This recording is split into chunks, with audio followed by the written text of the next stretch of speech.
I ran into this last week. Here's what fixed it for me. If you're looking to activate notifications on your N26 app, follow these simple steps. Step 1. Open the N26 app. Launch the N26 app on your smartphone. Make sure you are logged into your account to access the settings. Step 2. Go to Settings.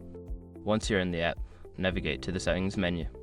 This is usually represented by a gear icon located in the top right corner of the screen. Step 3. Select Notifications. In the Settings menu, find and select the Notifications option. This will allow you to customize what types of alerts you want to receive. Step 4. Enable Notifications. Toggle the notification switch to the on position. You can choose to receive alerts for transactions, account changes, and more. Step 5. Customize notification preferences. After enabling notifications, take a moment to customize your preferences.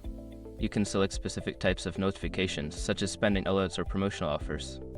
Remember, if you don't see the notifications option, make sure your app is updated to the latest version. Happy banking!